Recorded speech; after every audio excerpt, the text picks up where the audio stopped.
मध्य प्रदेश राष्ट्रीय शिक्षा नीति के सभी आयामों पर काम कर रहा है।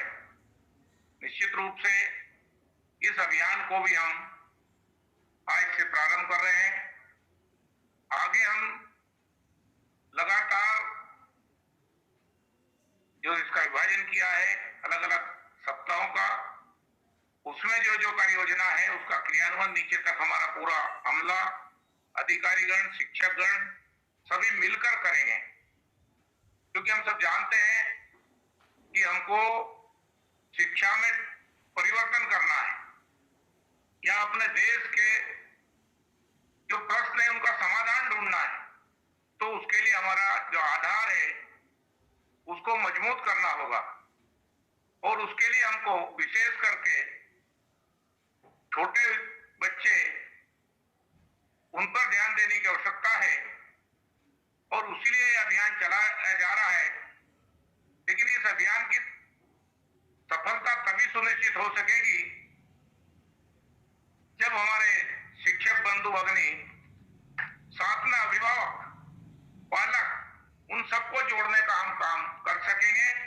तो एक प्रकार का ये जो अभियान है, ये अभियान निश्चित रूप से सही दिशा की ओर जाएगा और जो गति मिलेगी उससे आगे आने वाले समय में जब हम नई शिक्षा नीति के संदर्भ में चर्चा करेंगे तो उसमें काफी कुछ सफलता हाथ लगेगी। क्योंकि जब छोटा बच्चा होता है उसके सामने आज लोग मोबाइल रख रहे हैं, आज टीवी का वो कर रहे हैं, इसकी भी आवश्यकता है, लेकिन इस सबसे ज्यादा उसकी जो पढ़ने की आदत है, वो पढ़ने की आदत, उसका उच्चारण ठीक कैसे हो जाए और उसके लिए हमको जो ढांचा बनाने की आवश्यकता है उसमें भी हम ठीक ढंग से विचार करके जब प्रयास करेंगे तो किस प्रकार की रुचि किस विद्यार्थी को है, ये सब अध्ययन हमारे उसके बच्चे के अभिभावक को या परिवार को लोगों का होता है। उसी प्रकार का हम प्रयास करेंगे तो बच्चा जल्दी पढ़ने की आदत अपनी बढ़ाएगा। और उसके लिए स्कूल शिक्षा विभाग के द्वारा सभी हमारे जो पुस्तकालय है, कहानी उसके लिए देने की कोशिश की है, पुस्तकें पहुंचाने की कोशिश की है। घरों में भी ऐसी पुस्तकें उपलब्ध हो सकती है, उनका भी उपयोग कर सकते हैं। स्थानीय स्तर पर हम कुछ रोचक प्रसंग बनते हैं, कुछ घटनाक्रम बनते हैं, उनको भी हम इस उत्सुकता बढ़ाने, और उत्सुकता जब बढ़ेगी तब लोग रुचि के साथ पढ़ने की ओर अग्रसर होंगे। विद्यार्थियों को समझ में आएगा क्या ये चीज अच्छी है और उससे स्वाभाविक रूप से अलग से कहने की भी जरूरत नहीं पड़ेगी। उसकी जैसे जैसे उत्सुकता बढ़ेगी किसी प्रसंग पर, किसी विशेष कहानी पर, तो वो निश्चित रूप से बच्चा सीखने की ओर और पढ़ने की ओर प्रेरित होगा। और यही काम वास्तव में सबसे महत्वपूर्ण काम है और इस महत्वपूर्ण काम को करने के लिए हम सबको मिलकर के, शिक्षा विभाग पूरा, सभी हमारे डीओ और शिक्षक, सभी लोग मिलकर के इस अभियान को सफलता की ओर ले जाने के लिए काम करेंगे। इसलिए छोटी छोटी कहानियों को भी हम उपयोग में ले सकते हैं। काफी कुछ पुराने जमाने में हमारे परिवारों में ही हमारी दादी, दादाजी बच्चों को पढ़ाने का काम करते थे, कुछ सिखाने का काम करते थे, कहानी सुनाने का काम करते थे। इस प्रकार के प्रसंगों को पढ़ने के साथ जोड़ना, और मैं समझता हूं ये भी हमने कर लिया तो मध्य प्रदेश निश्चित रूप से शिक्षा के क्षेत्र में पिछड़ा प्रदेश जो लोग बोलते हैं उसमें हम बदल सकेंगे और निश्चित समयावधि में एक अच्छे लक्ष्य को हासिल करने वाला प्रदेश मध्य प्रदेश हो जाएगा।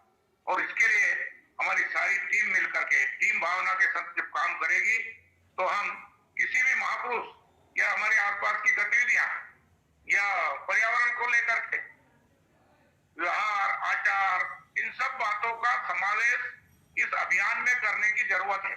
अलग से हम जो बच्चे नहीं समझ पाते हैं, इस प्रकार की कहानी भी पढ़ाने की मैं समझता आज आवश्यकता नहीं है, लेकिन कुछ हमारे महापुरुष ऐसे हैं जो आज भी प्रेरणा दे सकते हैं। कुछ वैज्ञानिक ऐसे हो सकते हैं जो प्रेरणा दे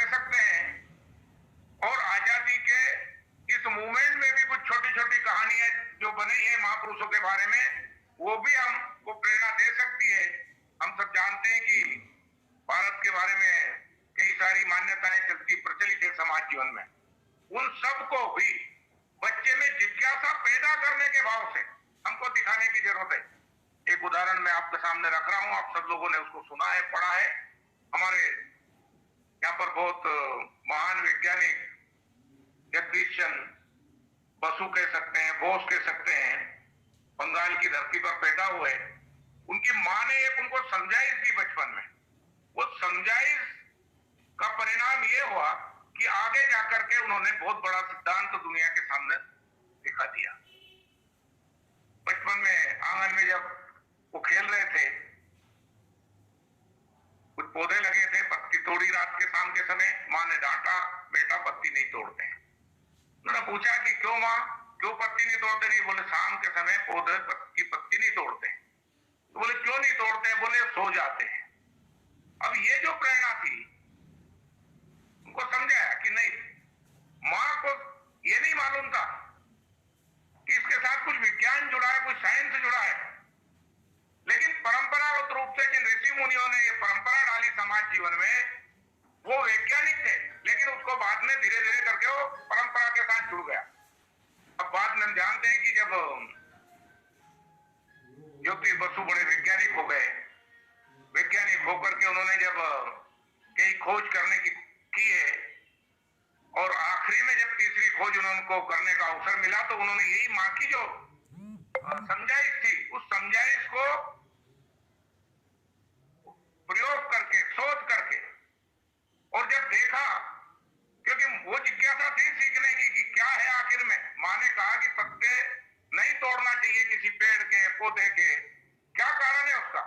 तो हम जानते हैं कि उन्होंने अपना एक बार ये सिद्ध करके दिया हम सब लोगों के सामने कि भाई जिस प्रकार से मनुष्य में जीव है, हम सब में जीव है, उसी प्रकार से पूरे वनस्पति जगत में सभी पेड़ पौधे सब में जीव है, और जीव का अंश रहता है। इसलिए जैसा हमारे जीवन पर असर होता है किसी प्रकार के नुकसान होने का, हाथ में कांटा लग जाए तो असर होता है, ऐसा पेड़ पौधों को भी असर होता है। ये उन्होंने सिद्ध करके बता दिया कि सभी वनस्पतियों में भी जीव है, वो भी जीवित है। एक प्रकार से यह सिद्धांत देने का काम उस महापुरुष ने, उन महान वैज्ञानिक ने, अपनी माँ के उस समझाइश पूर्ण व्यवहार के कारण से हम सब लोगों के सामने आज जो सिद्धांत के रूप में हम देखते हैं। एक छोटी सी बात है, लेकिन बहुत महत्वपूर्ण बात है। रोज के जीवन के जब हम चलते हैं, हमारे यहाँ कई परंपरागत बातें हैं।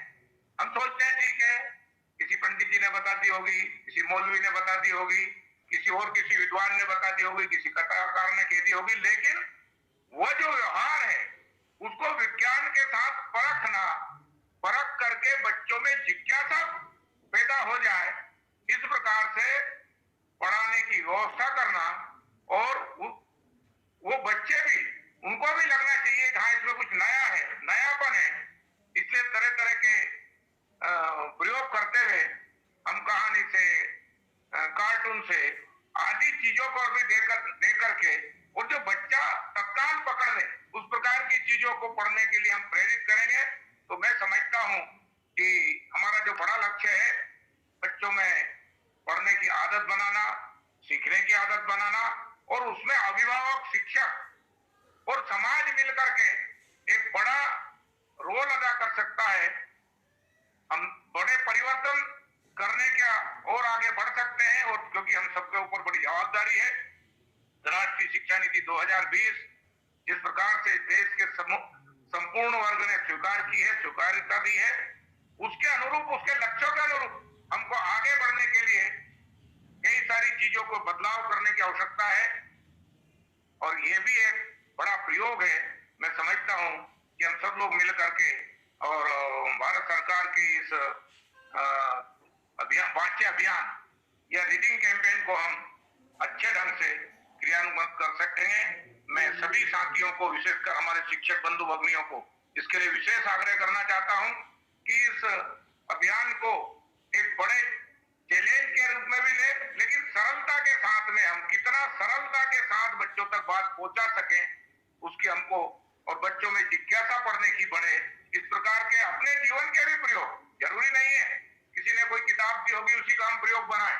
हमारे जीवन में भी यदि कोई बात आई है तो उसको भी हम प्रयोग के रूप में बता सकते हैं और उनको जिज्ञासा का भाव, ताकि वो पढ़ने की ओर अग्रसर हो और नए भारत के निर्माण में जो हमारी जवाबदारी राष्ट्रीय शिक्षा नीति ने हम पर दी है उसको सफल कर सकेंगे। इन्हीं बातों के साथ मैं अपनी बात समाप्त करता हूं। जय हिंद, जय भारत।